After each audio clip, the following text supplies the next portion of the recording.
緊啦，灑緊噶啦。冬天嚟啦，清理積雪梗係要揾個信得過噶啦。優之選家居服務即日起申請鏟雪服務，可享有9折優惠，月費88蚊起嘅咋。服務態度至上，若有不滿原銀奉還。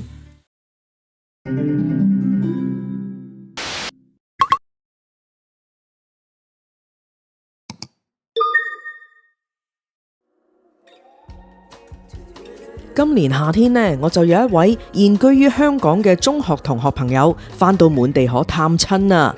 念在呢，我哋已經相識30年，同埋呢，我今年喺香港嘅時候，多得佢帶路啊，等我同飯團喺尖沙咀揾到啲乾淨嘅洗手間去使用。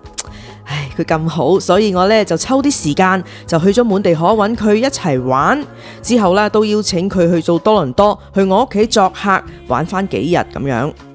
我都好慶幸呢，自己有一批相識咁耐咁多年嘅同學仔朋友，雖然唔係成日見面，但係一見面呢，大家就會好坦誠咁樣傾偈啊，分享下啲生活故事。因為大家已經建立好一份深厚嘅信任同感情，唔使太多言語啦，其實大家都明白對方嘅想法啦。我好珍惜我呢一班朋友嘅友誼啊！今集我想分享一下我哋去咗啲乜嘢地方嗰度玩啦，順便做下介紹，等大家呢，他日有興趣呢，都可以自己去啊嘛。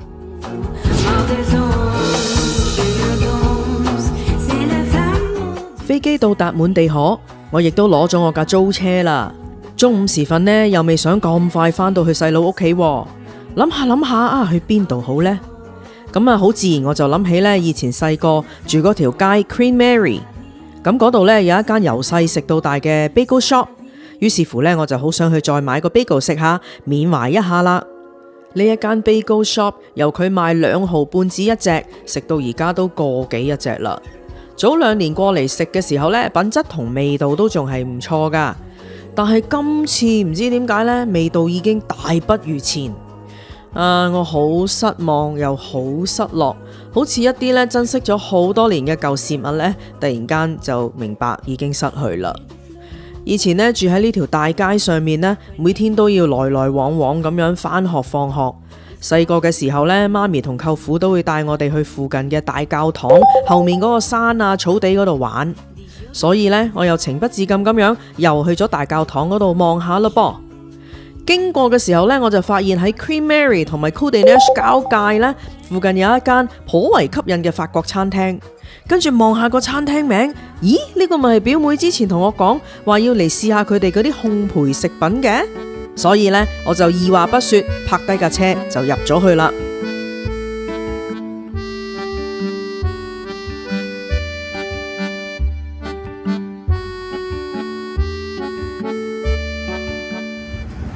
咁呢，我就特登嚟試呢一間呢，位於St. Joseph Church 大教堂。大教堂呢就喺 Queen Mary 啦。咁佢冇幾遠呢就有條 Côte des Neiges。咁喺嗰個 Côte des Neiges 同 Queen Mary 交界呢，就有呢一間 Duc de Lorraine 嘅pastry 同埋餐廳。咁但係佢都應該係幾出名嘅。佢啲 pastry 呢，見睇落都好勁，陣容鼎盛。咁但係因為今日我係嚟食 lunch 啦，同埋呢，我諗我未 ready 去食10幾蚊一件法式 pastry 咯，即係你叫我俾14蚊食一件 millefeuille，我14個9毫半食 crème brûlée，我覺得唔使喺呢一度食咯。滿地可有好多餐廳呢，好多 pastry shop 呢都好食㗎，但係唔使呢個價錢。咁我今日即管嚟試下佢嘅，即係佢嘅 lunch 同埋遊閒啊嘛。咁我相信呢個係遊客點啦。咁所以趁今日遊閒唔係好多遊人呢，咁我就自己嚟呢度嘆下世界啦。咁留意翻，我覺得佢買酒即係take out 甜品嗰個價錢呢，係同餐廳個餐牌價錢係唔一樣。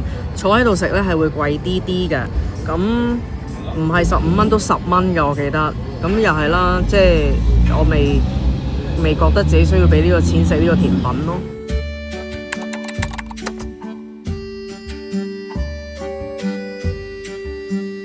哇，天氣太好啦！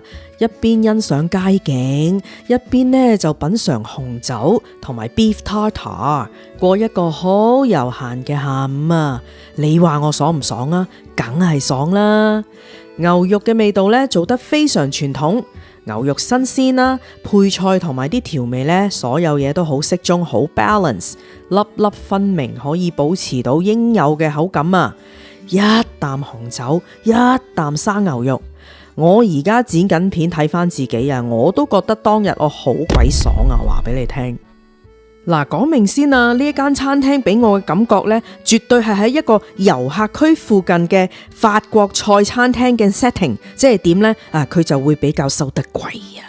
咁但係呢，如果你真係嚟到聖 Joseph Church 玩，你又唔知去邊度食嘢，咁你可以試下嚟呢一度嘅。不過你唔好話係我話介紹你嚟，跟住你又話咁點解咁貴噶咁咯。雖然我話唔食佢嘅甜品啫，不過可以睇下噶嘛，所以我就入咗去佢嘅甜品部嗰度，係咁睇，哇，的確做得好靚噶佢啲嘢。但係當我一見到佢做咗啲咁嘅拿布布蛋糕嘅時候呢，我就知我嘅選擇係正確噶啦。食完飯，沿住 Côte des Neiges 向南行翻落市區，住喺滿地可嘅朋友話俾我聽，我會去到邊？哈哈，梗係去咗 Atwater Market 啦。好啦，大家嚟 Montreal 玩嘅朋友呢，就經常去 Jean Talon Market 啦。但有冇人嚟過 Atwater Market 呢一度啊？佢喺邊度啊？佢咪喺 Atwater 咯。Atwater 嘅法文點讀啊？ Atwater。同 Jean Talon Market 一樣啊，呢度都係富有歐陸色彩嘅開放式市場。附近嘅居民呢係會嚟買餸噶，蔬菜啦、芝士啦、肉類啦，乜都有。我今次冇諗住自己煮嘢食咋。如果唔係，我肯定買咗啲芝士啦、鴨胸啦、鵝肝醬啦，喺屋企度大拆一餐啊！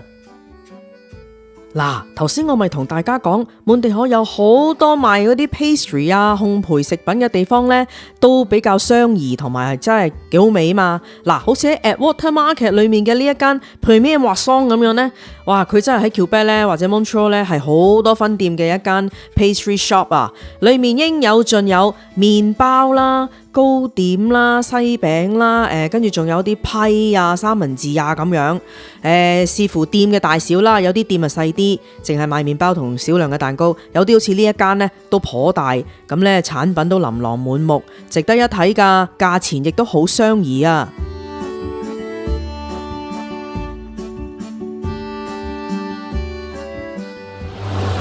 第二日，我開車接咗朋友之後呢，我哋就去咗好近 Chambly 嘅 Ferme Guillaume。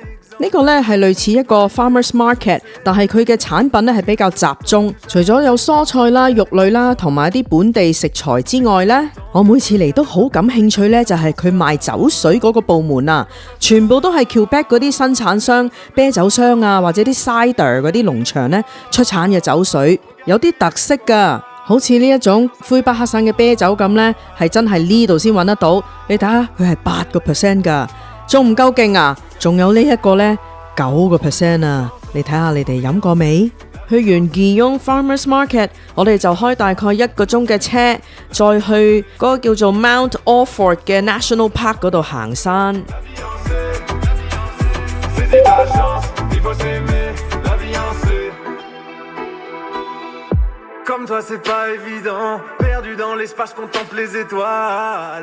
一陣條胎爆埋啊！唉，我哋頭先嚟呢一度嘅時候，我落車嗰時就發覺我租嗰架車呢，個後面嗰條胎係漏氣，佢又未至於爆嘅。咁但係我哋嚟到一場嚟到就要行山啦，趁有太陽行咗去啦，都唔知會唔會行2個鐘出到去已經。條胎都冇埋氣，而家忐忑不安。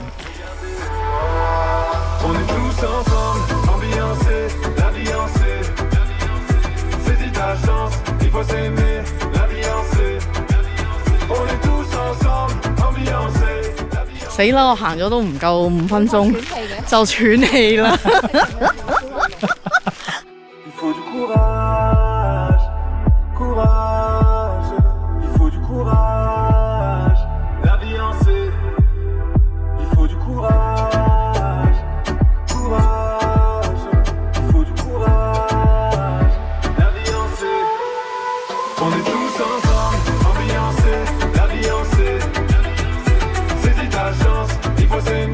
哎呀，好啦，我哋咧去咗 Mount Orford 嗰度行完山之後，去咗 Margot 呢一個小鎮啊。咁我就求其係喺地圖嗰度咧做我最耍家嘅嘢咧，就係求其篤一間餐廳出嚟。我哋而家就去食葡國菜。Juste un exemple, la vision du monde peut vite être faussée. J'ai cru longtemps que j'arriverais pas à faire les bons choix. 嚟啦，飲杯啦。餐廳環境舒適，座位寬敞，而且咧有一個半室外嘅區域咧，面對住一處河景，等食客可以欣賞到夕陽啊。可惜咧呢條河唔知係咪水位比較低啊，水流亦都唔係太過去喐動，引致咧佢有一股好似渠水咁嘅味道咧，就會飄過嚟嘅。咁我哋聞到就唔開胃啦。後來呢，我哋就要求轉移翻陣地呢，入翻去室內嗰度用餐。呢度呢，就話食葡國菜，但係廚師嘅出品呢，比我哋預期嘅葡國菜呢，的確有啲落差。其實呢，就似翻一啲普通喺魁北克省隨便食得到嘅西餐咁就差唔多啦。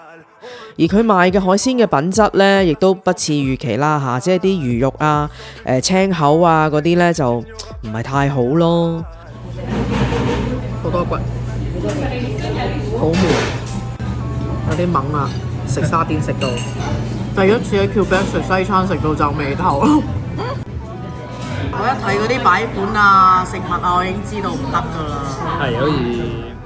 咁所以呢，我喺呢度就唔花時間去介紹啦。總之，我哋開開心心咁食完呢餐飯呢，我哋就開車返屋企結束今日嘅行程啦。講到釀酒，雖然魁北克省嘅地理環境同氣候呢，就冇安省南部咁適宜種植葡萄，但係佢哋都種植到好多好嘅蘋果啊、其他果實啊咁樣噶。離開滿地可東南面大概開車1個小時左右呢，有個地區叫做 Rougemont， 係盛產蘋果噶噃。而魁北克省超市裏面所見到嘅 Rougemont 蘋果汁呢，就係產自呢一個地區噶啦。今日我哋就嚟到 Rougemont 附近嘅釀酒廠參觀一下。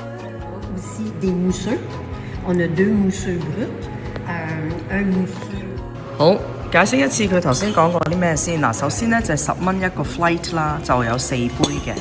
咁然後呢，佢呢一度呢係有釀餐酒啦，同埋佢好多 cider。咁我哋嚟 Quebec 呢，其實就我覺得應該係試 cider 啦，如果係咁。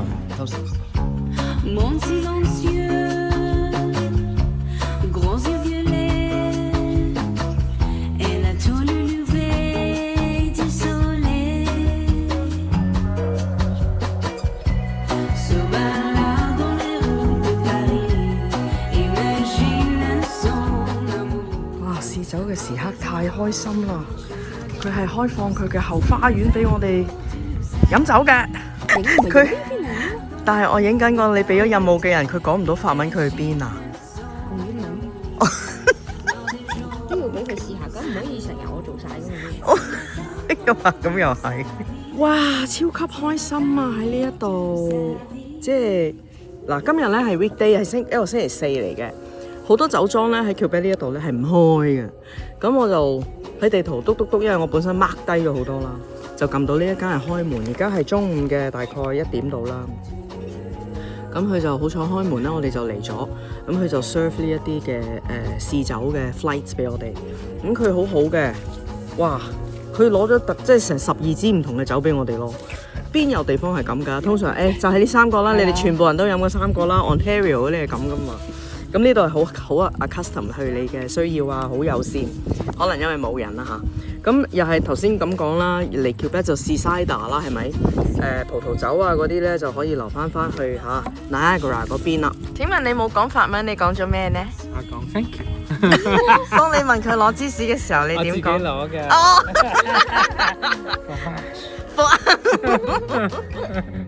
能夠探訪唔同嘅農場啊、芝士廠啊、酒莊啊咁樣呢，的確係夏天同秋天遊覽魁北克省不容錯過嘅活動啊！一陣間我仲要揸車㗎，所以我就 dap 咗少少就算啦。嚟緊仲要去第2間酒莊啊！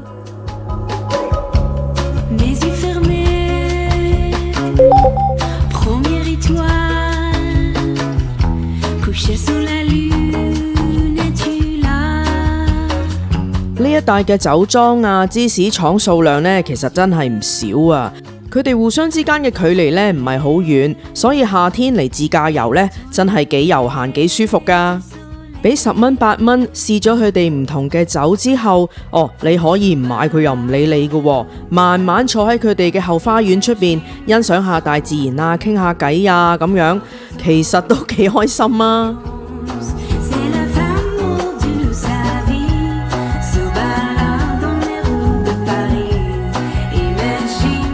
之後我就帶朋友去咗附近嘅一間製造番梘啊、護膚品嘅小工場。咁呢，佢係用一啲天然嘅物料呢，就做咗呢啲護膚產品呢，就售賣嘅。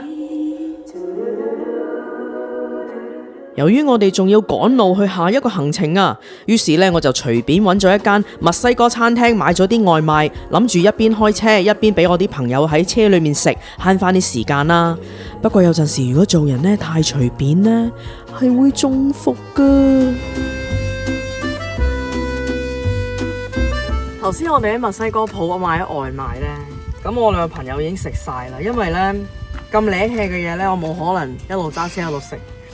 咁我哋嗌咗個他媽咧呢，咦喂，等等先，咩叫做他媽咧？他媽咧係南美嘅傳統小食，用粟米粉包住一啲肉啊或者菜啊餡料之類啦，再用粟米葉包住嚟蒸熟嘅一種小吃，口感軟糯，食到一啲粟米嘅香，而且肉餡呢，有陣時都會做得幾好食噶，十足十我哋中國人嘅種啊！哇，好大嚿啊！跟住我 friend 話你zoom近啲啊！我 friend 話咧，佢係一個五香肉丁種啊，好似嘅，真係個味，豬肉嗰隻，好好笑啊！哇，好熱啊！係啊，小心。同埋5蚊咋呢嚿嘢，飽到上心口啊！收埋啲先睇到，佢簡直就係一個五香肉丁他媽咧！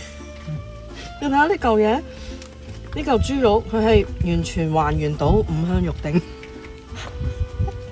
有陣時一齊揾嘢食呢，唔係樣樣嘢都話要好好食啊，咁樣先至開心嘅。唔好食啊，中下伏啊，搞下笑啊，我都覺得係，都係一種體驗嚟噶。嚟橋北玩呢，除咗要食下法國餐啊，去下農莊啊，去下酒莊啊呢啲之外呢，必須呢就係要試下佢哋嘅 SPA。佢哋有好多山頭啊、深山裏面呢，就做咗一啲 Nordic SPA。非常舒適，接近大自然嘅。多倫多咧都有，要去到 Blue Mountain 或者聖安，同埋價錢咧貴好多噶。呢一度講緊50蚊就已經可以入場噶啦。50蚊呢個價位係屬於非繁忙時段嘅價錢嚟嘅。咁入場費咧就係包咗可以浸浴啦，去啲桑拿室啦，steam room 啦 ，hot bath 啦，跳落個湖啦，總之呢，任你喺裏面呢慢慢享受。你只需要帶自己嘅泳衣啦、水樽啦同埋拖鞋就得啦。入到 SPA 呢係唔俾拍攝噶，咁我就放一啲網上嘅圖片俾大家參考一下咯。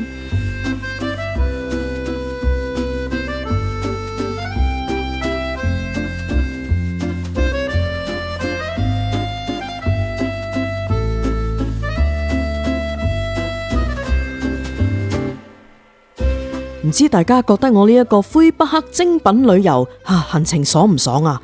我睇翻自己都好爽啊！轉眼間，我呢一位朋友就嚟咗多倫多啦。喺佢嚟加拿大之前呢，佢係有同我講過話，好啦，我去加拿大 camping 啦，好想再去啊！於是乎呢，我就訂咗 Trent Severn Waterway 嘅 Lock 35 campsite 一齊去露營啦。咁我揀呢個營地嘅原因呢，係因為佢距離多倫多只需2小時車程左右啦，算係近噶啦。同埋營地呢係建於運河旁邊，亦都係比較有特色嘅。咁又有洗手間啦，又可以沖涼啦，乾乾淨淨啦，咁係屬於 BB 班級數嚟噶啦。咁唯獨是呢，今次就唔係瞓我嘅車頂營啦，係要自己紮營啊。另外咁啱有2位觀眾朋友喺嗰陣時都聯絡我，話睇下有冇機會我哋一齊做啲戶外活動啊。咁於是乎機緣巧合之下，呢2位觀眾連埋我嘅朋友，我哋4個人就一齊去露營咯。好舒服啊！呢個 site 又近又近大路啦，又有電又即係個廁所又乾淨啦。咁個車仔呢又話俾架車仔我哋拖嘢嘅。哦，唔係咁遠，我個西喺呢度。我希望係有我嘅車仔啦。哎呀，我嘅車仔喺度啊！呢個營地嘅特別之處呢，就係佢嘅 camp site 係位於運河嘅另一邊。泊好車之後，必須利用人力呢搬運所有嘅嘢去 camp site。咁途中一定要過嗰條運河噶，所以公園呢會提供一架拖拉車俾你。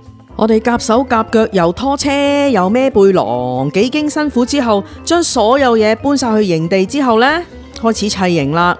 時間又過咗2-3個鐘之後，終於起晒啲營啦。我哋而家喺日落之前呢，就諗住玩泰ยั啦，好犀利啊！我哋今次有參與者呢，係有自己泰ยั嘅。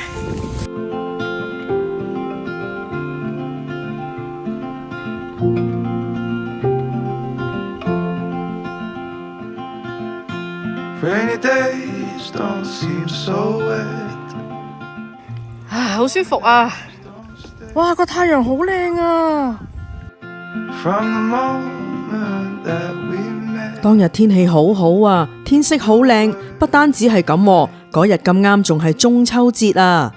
自古以嚟呢，凡生月圓之夜發生嘅事都係古古怪怪噶。我話俾大家聽啦，今晚月圓之夜發生嘅事一樣好古怪噶。話說呢，我呢一位識咗30年嘅中學同學跟我嚟 camping，我咁啱又叫咗2位互不相識嘅觀眾，大家都未見過噶，都係第一次見噶嘛。咁呢，就一齊又去露營喎。竟然我哋發現我呢一位30年嘅中學同學同埋呢2位素未謀面嘅觀眾呢，佢哋喺香港已經見過面，仲要喺我面前大家相認，我簡直係第4者啊！你話世事啊、緣分呢啲嘢幾奇妙呢？係咪？飲杯，中秋節快樂！哇，有咖喱雞飯食啊！我哋今日正啊！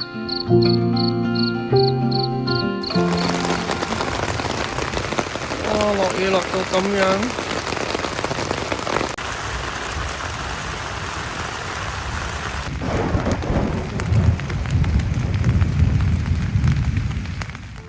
由於知道天氣唔係咁好啊，咁趁朝頭早有一段時間呢係冇雨嘅，我哋嗱聲快快脆脆收好晒啲營，收好所有嘢上車，跟住呢先至慢慢食早餐。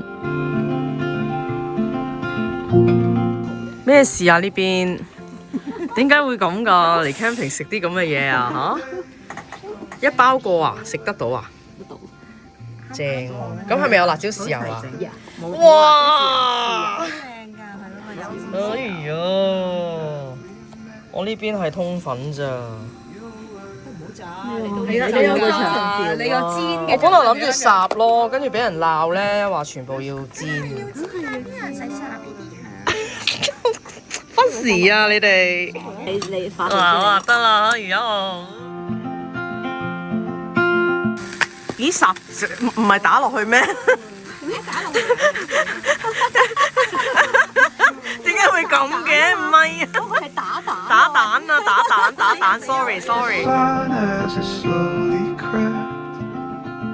食完早餐，我哋趁未落雨之前就離開咗營地啦，揾咗一間咖啡店，大家坐低傾下偈 hea 下，然後就各自返屋企咯。快樂嘅時光又要講再見啦！我呢一位朋友呢，亦都要返香港啦。希望我今次呢一位朋友嘅加拿大探親之旅，加上有我參與嘅精品旅遊行程呢，希望佢玩得盡興啦。今次影片裏面所介紹嘅所有行程同埋活動，各位觀眾如果有興趣都可以自己安排得到㗎，非常之簡單。如果有疑問，不妨留言問下我，睇下幫唔幫到你啦。再見。